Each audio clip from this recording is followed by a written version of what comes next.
अष्टावक्र गीता बहुत महत्वपूर्ण एक तथ्य एक ब्रह्म ऋषि की प्रेरणा से किसी अन्य के भीतर अवतरित हुआ और उन्होंने अष्टावक्र गीता के इस श्लोक के, जिसका आज हम अध्ययन करेंगे, उसके संदर्भ में एक बात लिखी जो बड़ी उपयुक्त लगी। उन्होंने कहा कि मनुष्य को आत्म साक्षात्कार अथवा आत्म उत्कर्ष के प्रति सफल कदम प्रयास क्यों नहीं उठ पाते। उन्होंने इसके पीछे जाने की चेष्टा की है। 6 कारण उन्होंने कहा कि प्राचीन भारतीय मनीषा में 6 कारण हैं जो अस्थिरता की तरंगे बन करके, the waves that scintillate, move, shake, जो अस्थिर करती हैं, तरंगे हैं, अस्थिरता उत्पन्न करती हैं। 6 हैं। कितनी? 6। उन्हें नाम दिया गया षड उर्मी। उर्मिला शब्द सुना है? उर्मिला में ल हटा दो, क्या बना? बचा उर्मी। षड माने षट को, 6 को, नंबर 6। जब 7 जोड़ा तो वो षट षड हो गया, तोड़ेंगे तो षट उर्मी। उर्मी के हालांकि कई भावार्थ हैं, पर सबसे उपयुक्त यहां है तरंग, वेव, जो अस्थिरता पैदा करती है, हिलाती है, टिकने नहीं देती। कितनी है? 6। कौन कौन सी है? बड़ी सरल है। अच्छा, क्या? भूख, हाँ, भूख तो लगती है। प्यास, यस, ऑब्वियस। शोक, सौरव, दुख, हाँ। मोह माने आसक्ति, विचार से, व्यक्ति से, किसी पदार्थ से भी हो सकता है। अच्छा, और 2 तरंगे और बची। कौन सी? जन्म मरण, जिस पर तुम्हारा विशेष अधिकार नहीं है। पहली 2 जो हैं, ये प्राण तत्व का धर्म है, भूख और प्यास। भूख और प्यास से हम प्राण तत्व की पुष्टि करने की चेष्टा करते हैं। भूख लगती है, प्राण स्थिर हो जाता है। प्यास लगती है, प्राण अस्थिर हो जाता है। अगले 2 शोक और मोह, ये मन के विषय हैं, मन के धर्म कहे गए। स्वभाव, धर्म मान या स्वभाव मान लो। शोक, मोह, दुख हुआ, मन आहत, प्राण स्थिर। मोह हो गया, प्राण स्थिर। अच्छा, 2 चीजें और हैं, जन्म और मरण। ये देह के धर्म है, सूक्ष्म धर्म है। धीरे धीरे आत्मा क्षय को प्राप्त हो रही है। जन्मती है, एक अन्न की भांति पकती चली जाती है, गिर के सड़ जाती। ये धर्म देह के हैं, शरीर के हैं। ये षड उर्मी कहे गए। 6 प्रकार की ऐसी तरंगे जो मनुष्य को अस्थिरता उसमें उत्पन्न करती है। अच्छा, तो अष्टावक्र क्या कहना चाहते हैं? इनसे किसी प्रकार बाहर आना होगा। पर भूख प्यास से बाहर आना होगा? नहीं, भूख प्यास से बाहर नहीं आना होगा। यहां अष्टावक्र के साथ मैं किसी अन्य ब्रह्म ऋषि का भाव भी जोड़ रहा हूं। भूख और प्यास से बाहर नहीं आना, पर हां, भीतर के प्राण की स्थिरता पर अधिकार प्राप्त करने की चेष्टा करनी है। अच्छा, कैसे? कई तरीके हैं। पूर्ण संयम माने कठोर संयम, धीरे धीरे संयम, एक वैक्सीनेशन भी होती है इसमें, पर वो रास्ता सबके लिए सहज नहीं है, बड़ा दुर्गम रास्ता है। पर हां, संयम और सहज संयम धीरे धीरे प्राण को ध्यान के साथ स्थिरता प्रदान करता है। अर्थात अगर मनुष्य ध्यान इत्यादि करता रहे और संयम का भी पालन करता रहे, तप रूप में, दोनों, तप और ध्यान, तप और ध्यान, तप और ध्यान, ये दोनों परस्पर चलते रहें तो प्राण की जो अस्थिरता है, जो उर्मी भाव है, उससे उत्पन्न होने वाली वह कंपन, अस्थिरता, जो आत्म उत्कर्ष में बाधा है, उसका प्रभाव कम हो जाता है। जाता तो नहीं है, कम हो जाता है। भूख लगेगी पर विचलित नहीं करेंगे, उसके लिए चिल्लाओगे नहीं, आसमान सिर पे नहीं उठा दोगे, धैर्य रहेगा।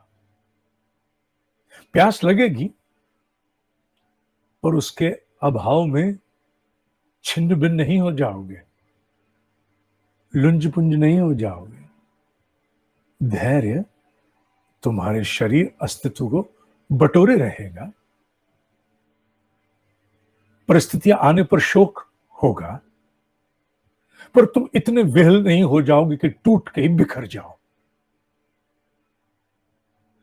मोह हां रहेगा, पर उतना जितना आवश्यक है, अनावश्यक नहीं, अनावश्यक नहीं, ओवर ऑब्सेस्ड नहीं। जन्म मरण के दुष्प्रभावों से तो मनुष्य मुक्त नहीं होता, पर हां, कम से कम मरण को लेकर, क्योंकि मनुष्य तो मरण धर्मा है, ब्रह्म ऋषि आदि गुरु शंकराचार्य भी कहते मरण धर्मा है, इसका स्वभाव है मरना। पर हां, मृत्यु को लेकर वो जो एक अस्थिरताएं, भय सब व्यापता है, वो समाप्त नहीं, बहुत नियंत्रण में आ जाएंगे।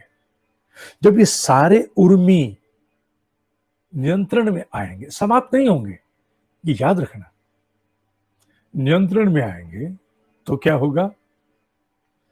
तो तुम्हारे ऊपर तुम्हारा अपना स्व अधिकार बढ़ेगा। स्व अधिकार बढ़ेगा, इन षड उर्मियों के प्रभाव घटेंगे, होंगे पर घटेंगे। तुम्हारी साधना में, तुम्हारे आत्म उत्कर्ष में प्रगति होगी।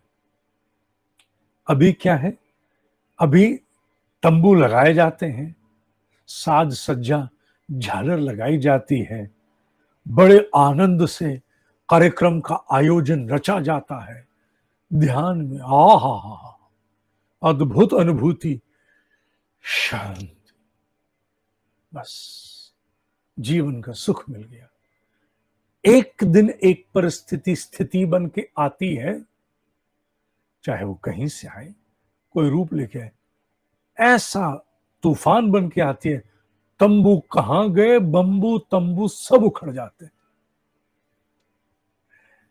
और तुम बाल बिखरे जिनके हैं वो सोचे मुझे जरूरत नहीं है, बाल हैं जिनके आंधी चली बिखर गए, कहां है, कहां नहीं है। अभी हम एक पहाड़ी पर आदि गुरु मुनि वेद व्यास जी की रिकॉर्डिंग कर रहे थे और बहुत तेज हवा थी, इतनी तेज कि इक्विपमेंट गिर रहा था, तो बड़ी मुश्किल थी। पर लड़के जो थे वो इस बात से बड़े प्रसन्न थे कि कम से कम एक चीज नहीं हो रही, सर के बाल नहीं उड़ रहे। दूसरी बात, कपड़े उड़ रहे थे, पर कपड़ों को भी हमने आलती पालती मार के बैठ के दबोच लिया था, टाइट कर दिया कि हवा का विशेष प्रभाव नहीं रहे। उसी तरह जैसे जैसे तुम्हारा नियंत्रण इन षड उर्मियों पर आता जाएगा, आएगा किससे? तप और ध्यान से। तप और ध्यान क्यों आवश्यक है? क्यों इसमें नियमितता की आवश्यकता अनुभव की जाती है? क्यों नित्य प्रति अटेंडेंस लगाने के लिए कहा जाता है? क्यों कहा जाता है कि प्रतिदिन अपने आप को पुष्ट करो, चाहे कितना भी मूड खराब हो, कितनी बड़ी अस्थिरता भीतर हो, नियम मत छोड़ो। दुखी हो, विहल हो, आहत हो, मन को चोट लगी है, कोई बात नहीं, एक पत्थर बन के बैठ जाओ। वो जो शोरूम्स में कपड़े बेचने वाले लगाते हैं ना, पुतले, मैनिक्विन कहते हैं या पेलिक्विन, क्या कहते हैं मुझे नाम याद, जो भी कहते हैं, वो बन के बैठ जाओ। तो फायदा क्या होगा साहब? फायदा क्या होगा? तुम्हारे स्व अनुशासन की, तुम्हारी नियमितता की विजय होगी। उर्मी ढीला पड़ेगा। छठों उर्मियों में से किसी भी कारण से बात आई हो, वो ढीला पड़ेगा। जितना ढीला पड़ेगा उतना तुम्हारा स्व का स्वरूप बाहर आएगा। इसलिए स्व के स्वरूप के प्रति अपनी इच्छाओं को प्रबल कर दो। इच्छाओं को तो समाप्त करने के लिए नहीं कहा जाता, कहा जाता है, पर जब तक उतनी क्षमता ना आए तब तक एक इच्छा को इतना प्रबल कर देते हैं कि बाकी सारी इच्छाएं उसके सामने गौण हो जाए। वासना अच्छा शब्द नहीं माना जाता ना? नहीं, अच्छा तो नहीं मानते। वासना तो बड़ा विस्तृत शब्द है, केवल काम से संबंधित नहीं है, समस्त प्रकार की लिप्साओं से जुड़ा है। जो भी कोई अतृप्त अधूरी है उसे वासना की श्रेणी में लेते हैं। अच्छा, तो क्या भीतर की चैतन्यता को भी ऋषियों ने वासना से जोड़ा है? जोड़ गए। अच्छा, उत्तरी की ये क्या किया उन्होंने? उनके लिए तो कुछ भी संभव है। उन्हें तो तुम्हें ऑब्सेशन शब्द से मुक्त भी कराना है और अपने प्रति, अपने स्वस्वरूप के प्रति, अपने आत्म साक्षात्कारी रूपी स्वरूपी लक्ष्य के प्रति ऑब्सेस भी कराना है ना झंझट? ऑब्सेशन से मुक्त कराना है, ऑब्सेस भी कराना है, ऑब्सेस करा के ऑब्सेशन से मुक्त कराना है। इसीलिए उन्होंने एक श्लोक में शब्द इस्तेमाल किया, चिन्ह मात्र वासना। अगर तुम्हारी कोई इच्छा बचे, अगर तुम्हारी कोई कामना वासना बचे, तो केवल चिन्ह मात्र, चिन्ह मात्र, केवल भीतर के उससे चैतन्य भाव, सजगता, आत्म स्वरूप के प्रति ही बचे। बचे तो, अगर बचे तो केवल उसके प्रति बचे। शब्द भारी ले लिया, पर ब्रह्म ऋषि हैं, सोच के लिखते हैं। श्लोक है निरपेक्ष। निरपेक्ष माने इसके कई हैं। एक, जो किसी से बंधा नहीं है, जो किसी से बंधा नहीं है, किसी शर्त पर नहीं है। इसका भाव सबसे दृढ़ है, जो अपेक्षा रहित है, किसी से आशा नहीं है। इतना तो करना ही चाहिए था ना, उसको ऐसा नहीं। अपेक्षा रहित, जो किसी शर्त से बंधा ही नहीं, निरपेक्ष है। कौन? आत्मा, जिसके प्रति उन्होंने कहा चिन्ह मात्र वासना, बस वही बचे वासना है तो बाकी सब समाप्त हो जाए। निरपेक्ष, निर्विकार, हाँ, शुद्ध बुद्ध है वो तो। निरपेक्ष, निर्विकार, निर्भर। निर्भर माने उस पर निर्भर कर सकते हैं। यहां निर्भर का तात्पर्य है वो अपने आप में संपूर्ण है, संपूर्ण है, आत्मरति, आत्मतृप्त, आत्मसंतुष्ट, संपूर्ण है वो, निर्भर है। शीतलाशय, कहते हैं ना ठंडी हवाएं, शीतलता, छाती में ठंड पड़े, अच्छा हो। बुरी बातों के लिए भी कहती हैं बात, पर भाव केवल इतना लो, शीतलाशय, केवल शीतलता को जो वो भाव है वो प्राप्त कराता है।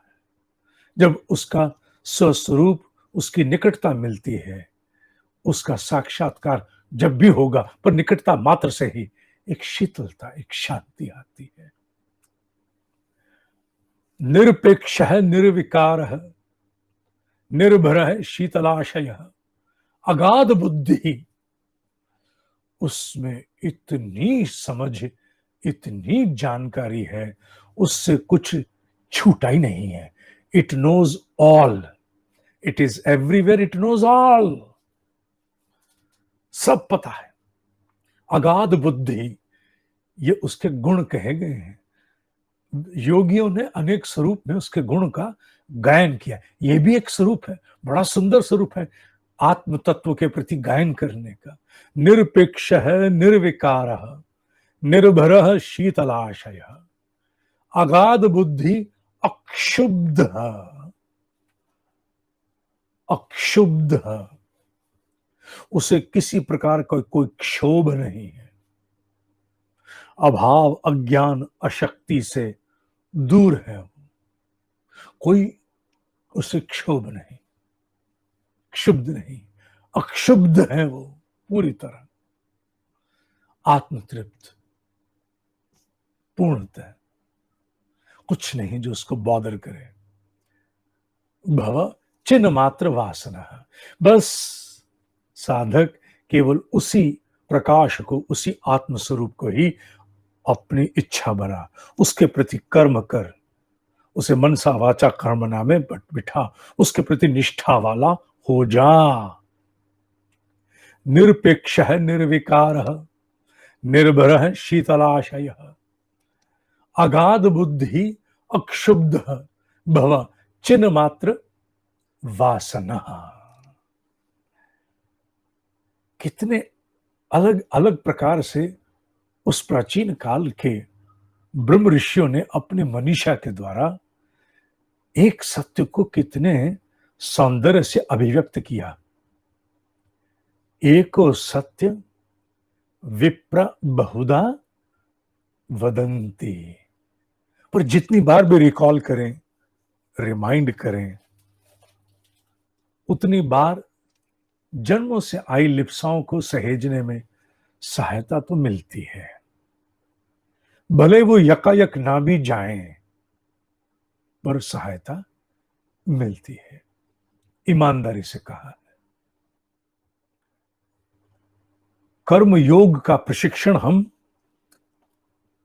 कुछ समय के उपरांत आरंभ करने जा रहे हैं। यह मांडूक्य और कठोपनिषद से अलग थोड़ा रहेगा। इसमें नोट्स की व्यवस्था है, क्योंकि विषय बाहरी जीवन के साथ बड़ा गुथा हुआ है। इसमें सूक्ष्म नोट्स के साथ काम चलने वाला नहीं है।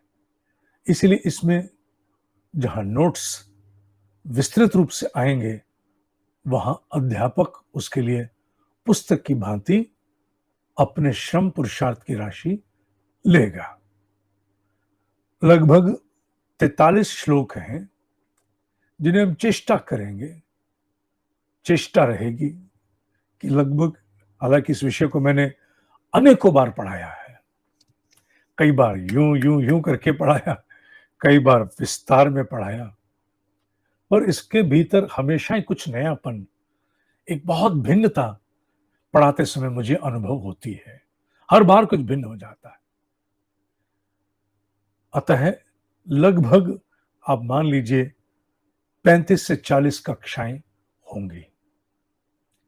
सप्ताह में 3 होंगी केवल, प्रतिदिन नहीं होंगी।